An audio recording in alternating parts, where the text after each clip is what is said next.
This is the Good Neighbor Podcast, the place where local businesses and neighbors come together. Here's your host, Jeremy Wolf.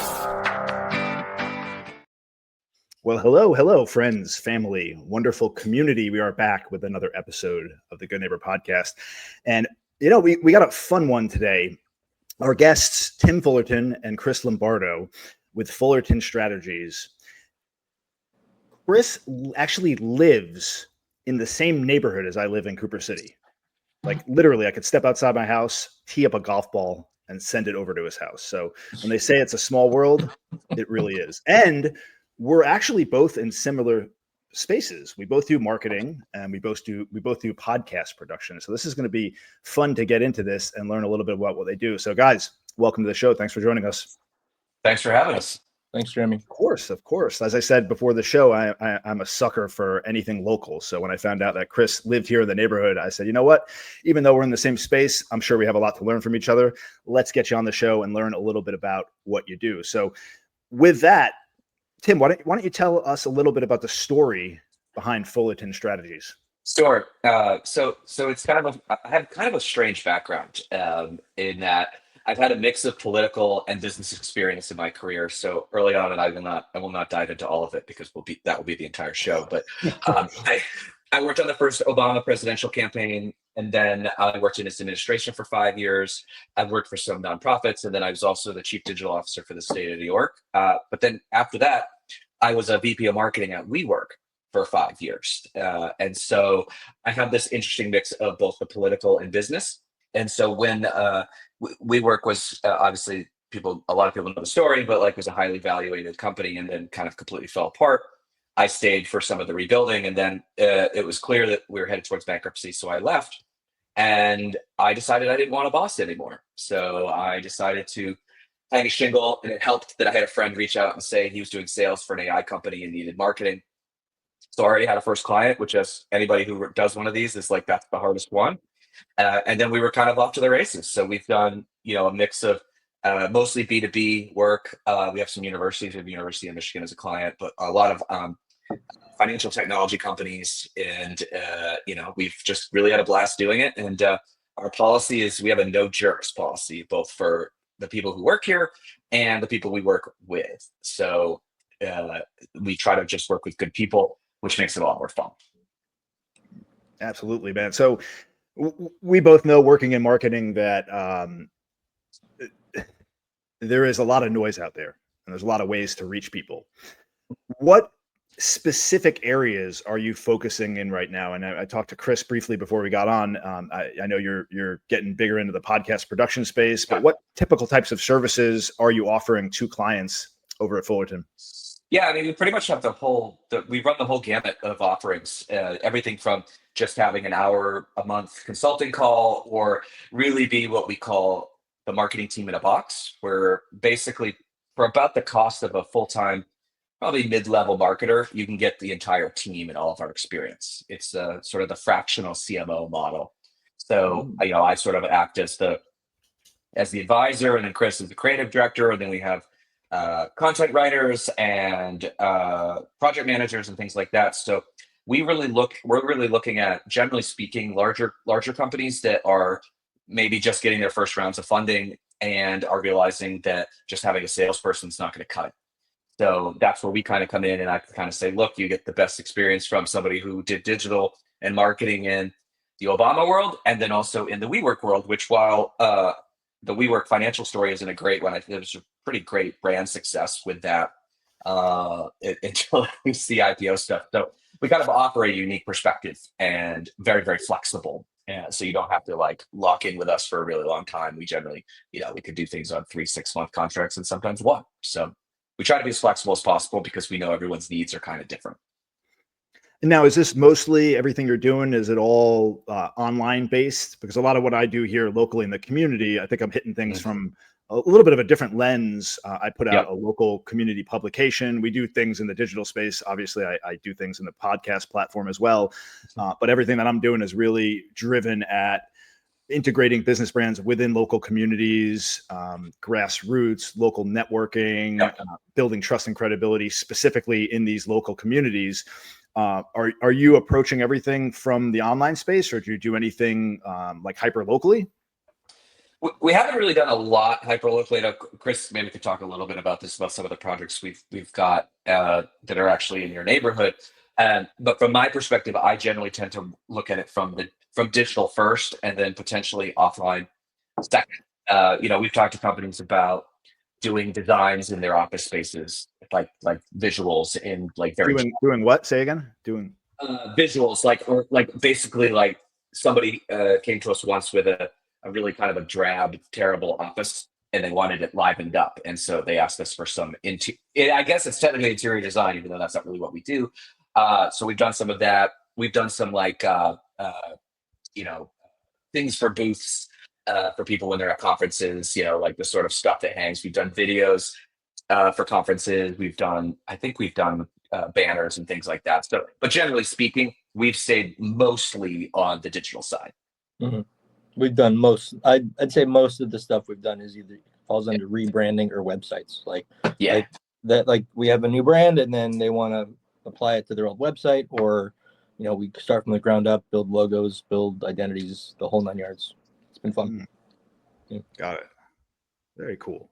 Yeah. So, man, I had a thought that came and it totally escaped me.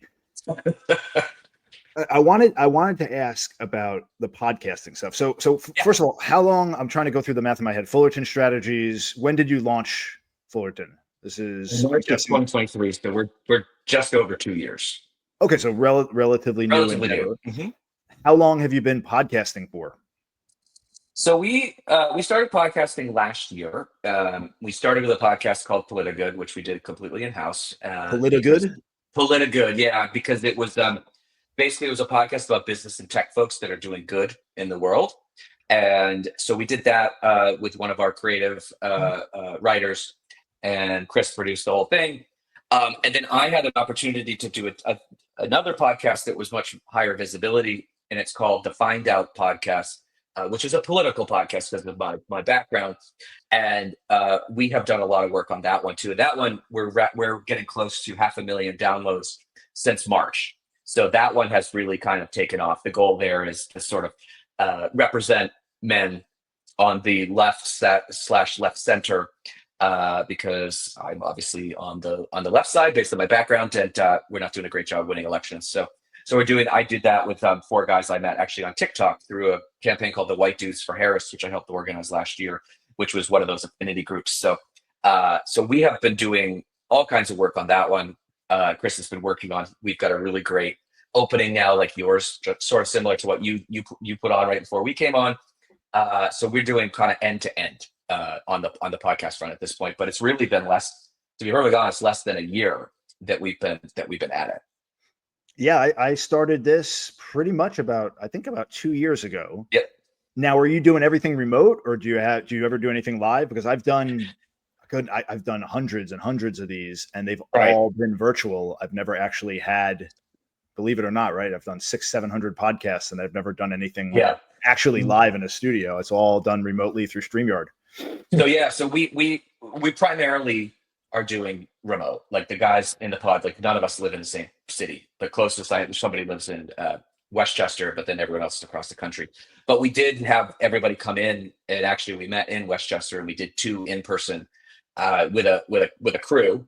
And it was really interesting. The dynamics are completely different when you're in a room with somebody and you're able to really bounce off their energy and stuff. And then Chris also has done some. We're working with a company right now to start a podcast that they're doing entirely. Well, and it's mostly in person. So we've got a kind of experience doing both. Yeah. Interested to learn about the podcast production angle, because that's something that when I started doing the podcast, it was really an extension of what I was doing through the local publication. It's the Good Neighbor podcast platform. We have local business owners on the platform to really talk about what they do, the story behind what they do. Again, speaking to this idea of building the know, like, and trust factor in these local communities, I actually did a podcast with a local business broker in the community. Shout out Russell Cohen. If you need to sell a business, he's fantastic. Or if you're looking to buy a business as well. And he didn't have much use to market to thousands of homeowners in Cooper City for his particular business, because it's a very niche type of business. But when we did he loved the idea of the podcast, and he asked me, he's like, hey, can you, like, what about the podcast? Can we do something there? And I didn't really thought about offering it as a standalone. And I kind of looked at it and I said, yeah, I guess I could do that. And that was kind of the launch of my podcast production business, if you will. Right. So it's been interesting. It's never something I really intended upon doing necessarily. But it's an incredibly useful tool in so many different facets. And I'd be curious to learn a little bit about your perception of the platform and how it relates to what we do in marketing and networking and kind of building our own personal brands through the platform. Yeah, I mean, it's a great question. I mean, the first thing I would say is that it is really a podcast network. I mean, and I think you have to be really dedicated, and it takes a lot of work, and you have to be really dedicated to do it. I mean, there's really highly produced ways to do it and lower produced ways to do it, but like at the end of the day, it is a lot of time, and it takes a while to build an audience. But man, once you get that audience, like, they're listening to you for 15, 30 minutes, an hour, something like that. Like, you've got them basically like as it's going to sound like a negative term, but a captured audience, right? Like, they are listening to everything that you were saying. So like, your audiences will be smaller at first, but there's just so much, like, you could just deepen the engagement with your customers or your supporters or whatever if you really get them into it, especially if you're providing something of value. And then the other piece is just the embarrassment of riches of short clips that get produced out of this as well, right? It's not just about podcasting, getting people to listen for a good chunk of time. It's also like being able to cut up those clips and put them out on social, right? Yeah. Gift that keeps giving. It's just a river of content, right? And that is essentially, like, for the Find Out podcast, we're like, our socials for that are really mostly at this point just clips that we're generating and pushing out and growing that way. So people see these little clips and they're like, oh, I want to learn more about this. And then that's the way to sort of build it. But it does take a lot of work, but it is very, very rewarding.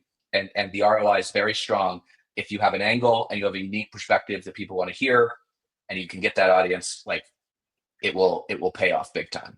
Yeah, absolutely. I want to pull Chris into the conversation here as the creative director. This is something, and I want to get his feedback on this, because this is something that I've been looking into, and I've also had my own struggles with, and maybe he has some insights. It goes back to being able to create all these clips for social media. Like, we're very active posting, and obviously that stuff can be an incredible rabbit hole. And it's easy to kind of get in the habit of just taking a podcast episode and then using the AI software to cut it up into clips and then schedule it out on these platforms. But each platform has their own nuances and different shades and color, right? So like, just taking a clip and repurposing it into the same thing and then posting on LinkedIn, Twitter, all these different places doesn't necessarily have the same effect. Have you I kind of fault myself for kind of jumping in and trying to be everywhere all at once instead of really focusing on specific platforms. What has been your experience, Chris, in really navigating the different algorithms that run all these platforms and trying to maximize the posts that we're putting out there? Well, I notice, for instance, TikTok prefers more raw style. They don't want that, like that. No one on TikTok is responding to the slick motion graphics and it's not the produced stuff. It's lower production there. Yep. As far as LinkedIn, I noticed, like, obviously that's a more professional environment. Production wise, raises the bar. I think it's kind of an interesting place on LinkedIn.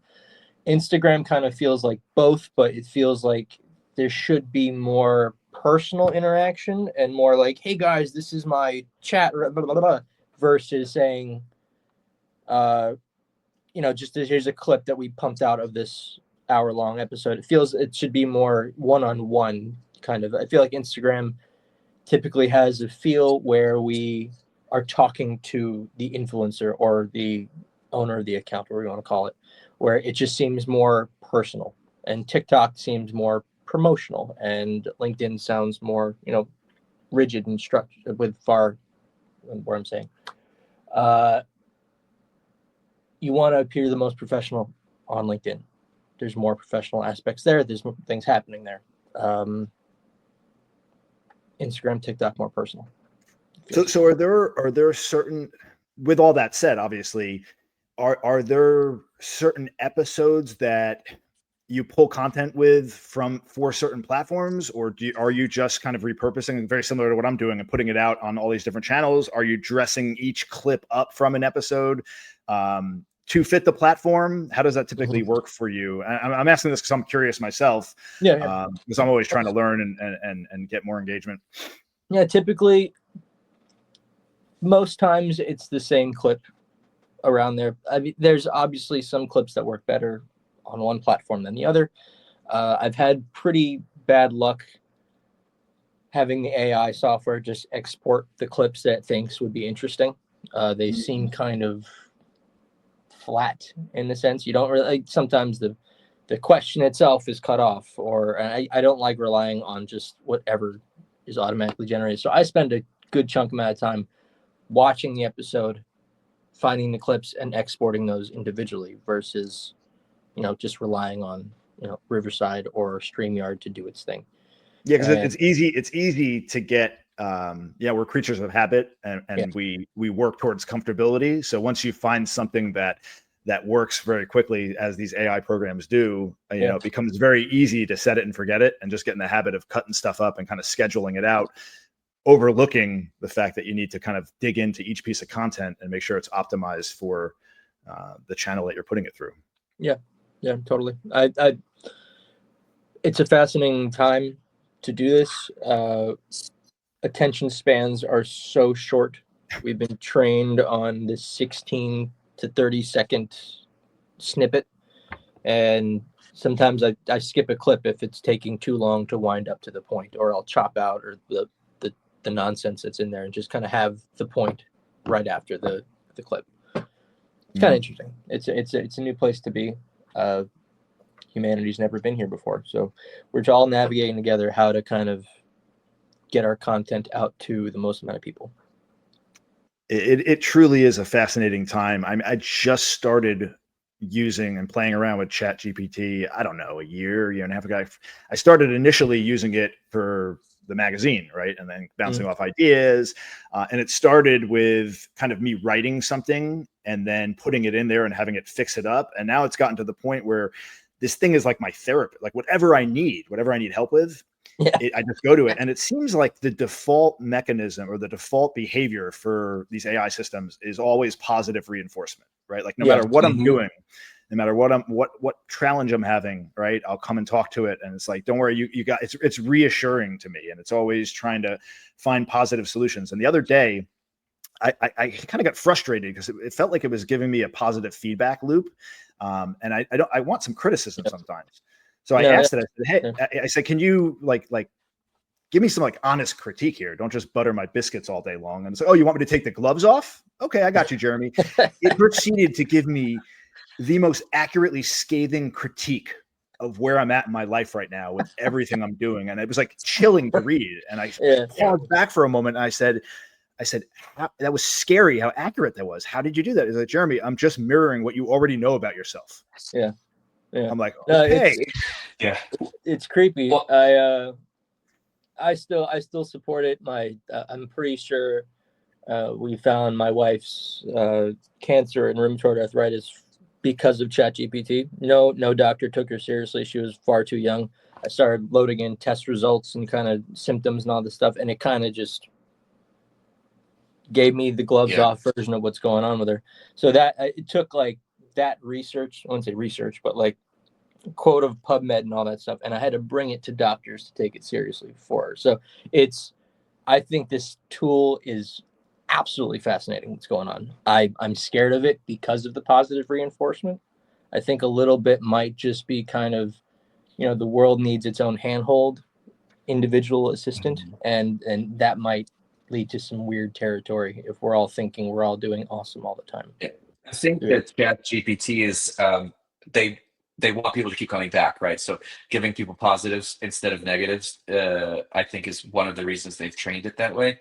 But one thing that's, there's great examples like Chris mentioned, like that is an awesome use. But for marketers, the ChatGPT is going to decimate SEO in the next few years. And that's, I think, why looking at podcasts now is so important, because Google searches are going to start dropping because people are just going to ask AI the questions instead of like asking Google, and then it gives me a list and I have to go look. Now all I have to do is type the thing in and I get the answer right away. Like, and so that SEO traffic, I think, you're going to be seeing the results and people are already starting to see it drop. Yeah. That's why you got to be looking at other platforms like this, right? To build the clicks and to do long form, because you're not going to be able to rely on that organic search traffic for very much longer. And especially if Google goes back to their sort of dropping AI answers at the top, which they did last year, to horrible failure actually, because it was basically hallucinating so much and making things up that it wasn't worth it. Like someone asked it, how do you make like soup out of rocks, and it gave them a recipe for it. Like it's some crazy stuff like that. But that was a year ago and things are completely different. So if you're seeing SEO traffic drop, it's likely because people are starting to get on and moving away from just a simple web search. It's interesting when I've Googled, I was looking for neuromuscular dentist. Tinnitus from sitting at a desk all day. And, I asked ChatGPT, I said, hey, where do I need to go? It gave me the outline of what I should look for in a neuromuscular dentist. And I said, all right, find one locally near me. And it gave me people, but it gave me half of those people weren't even dentists. They were like, there was just a guy medical practitioner, but ChatGPT got it wrong on that level. So I worry how much we rely on it, but I also, I'm fascinated by what's coming and what's capable here. If we never Google search again and have, all our Alexas telling us what we need to know, it's a pretty wild time. I don't know if, I don't know where it's going. No one does. And I have noticed that as well. You start to think when you use it all the time that everything it's giving you, all the information is 100% accurate. And that's just not true, because that's not how large language models work. I ran into something recently with that. I'm trying to learn music theory through chat because I love playing music, and I've been playing guitar most of my life on and off, and I've never really learned music. So I'm really kind of digging in, and it was spitting out some scales the other day, and I was trying to play it, and there was a note in one of the scales that didn't seem like it fit in that scale. And I said, Chat, why did you say that earlier? And oh, you're absolutely right, Jeremy. I made a mistake because of this, this, and this. Good catch. So it was actually feeding me incorrect information. At least I recognized it. It shows I'm making progress. I think that's dangerous if we're all taking fact as this thing as fact, because it's just an aggregation of all our nonsense. Like everything that's wrong can also be spat through ChatGPT. Sorry. No, go ahead, Chris. Go ahead. I was asking it. I make music as well. Funny enough, I'm freaky out here in a little recording studio. Oh, we're gonna get together and jam, my brother. Absolutely. But I was asking it to. I was actually asking Claude, the other one. I wanted to build a little synthesizer module from a thing called VCV Rack. Yada, nerd stuff. And then I said, I want to build a VCV filter, and it's like, no problem. Here's how to build a VCV filter. But VCV was the brand name of the software I was using. It's not an actual term to be used. So it's like, confidently saying like, absolutely, yes, here's how to build a VCV. That doesn't exist. VCV is just the name of the software. So I had to correct it and say, no, the VCV is the name of the software. Check this website out. Check out how the programming works. And then it built it. But like I had to, still an infant. I still had to coach and saying like, no, this is something totally different. It's really wild. Well, and the thing that most people don't know is that that these chat bots are trained to answer the question whether they know the answer or not, and that's the important part here. That's called the hallucinating, is that it makes stuff up. If it doesn't know, it doesn't just say I don't know. It will. So you have to be very, very careful with that stuff, because it could lead you down a pretty dangerous path if you take everything it says for face value.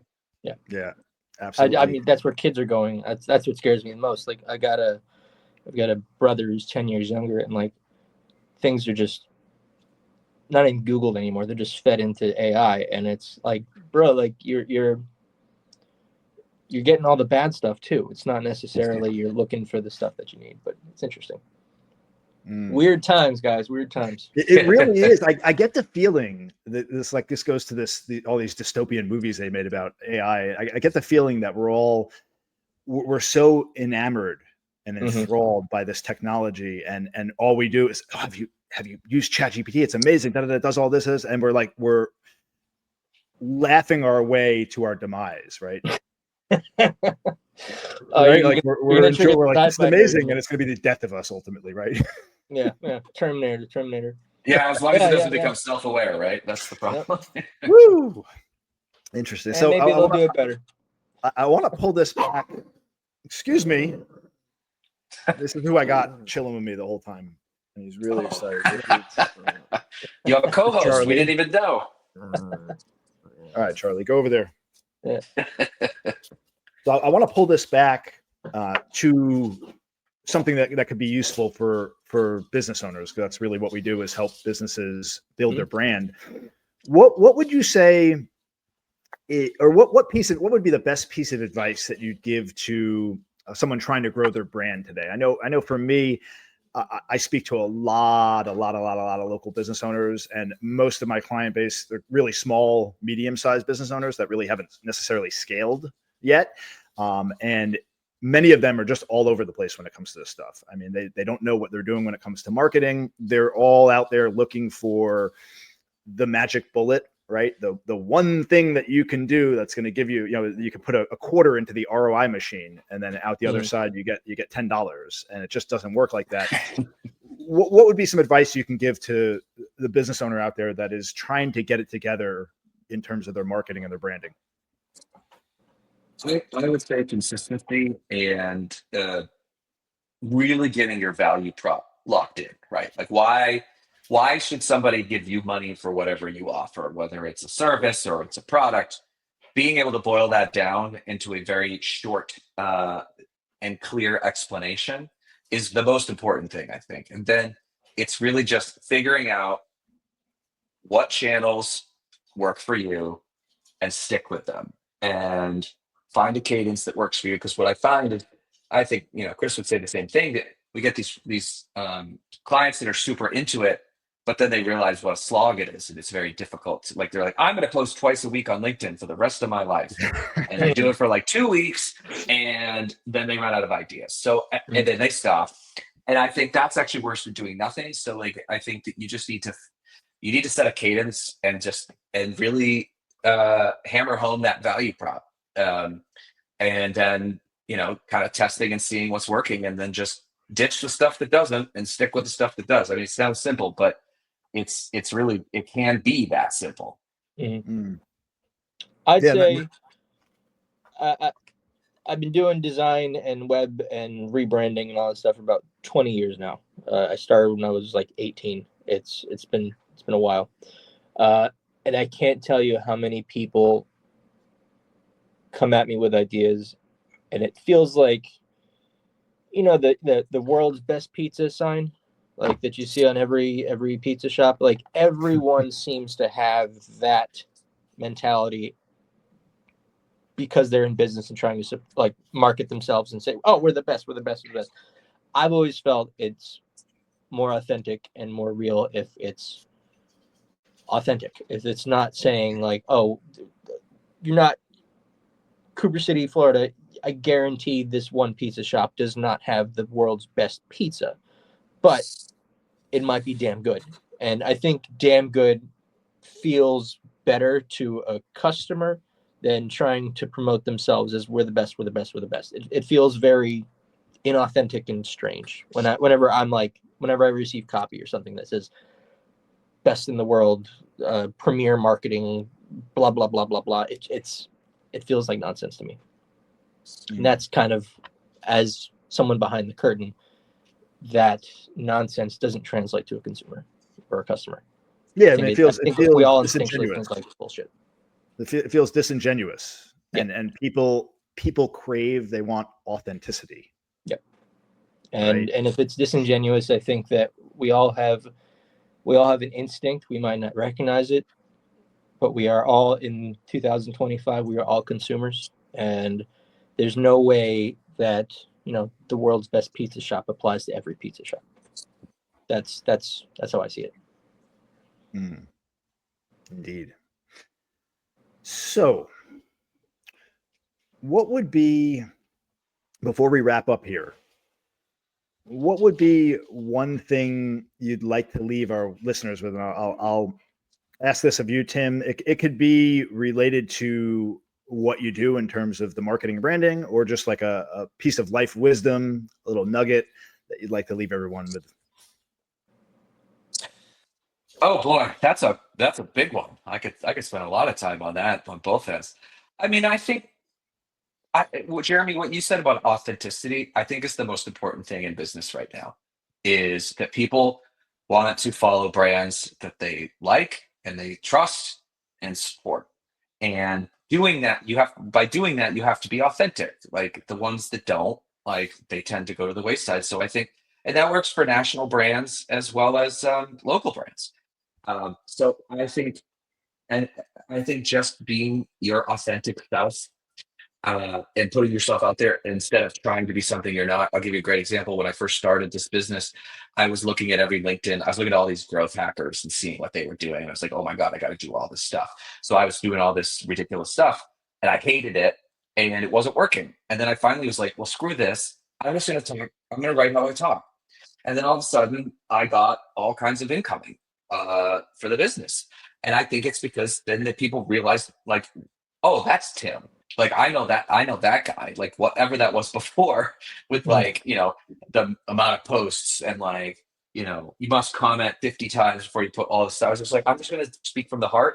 And I think that's what people want. So I think whatever you do in whatever business, being authentic is the overarching number one priority. And then that makes other pieces fall into place. Yeah. 100%. You said it better than my pizza shop idea, but yeah, that's good stuff. All right. Well, I guess we'll leave it at that. I feel a little bit remiss about not really digging in more into the past political life, but I didn't know that I necessarily wanted to go down that rabbit hole today. Yeah. And get into the politics. Maybe we'll do another episode sometime. We can get into the politics, or maybe not. I don't know. We'll see where it goes. Yeah, it's a little, and that political stuff in the pod that I do now find out is partisan. So it can go, that discussion can go sideways depending. But I think the only thing I'll say about that with us is like, we're not fighters. We're like trying to talk to people authentically as well. It just that it works for that too. And I think that's why that podcast is had, I think I said like 500,000 downloads so far, is that when they listen, they could tell that what we're saying we believe. And I think that's been a lot of the battle. It's a fascinating podcast, in my opinion. Like it speaks to authenticity and what we are, I think, all feeling on some level on both sides. Like there is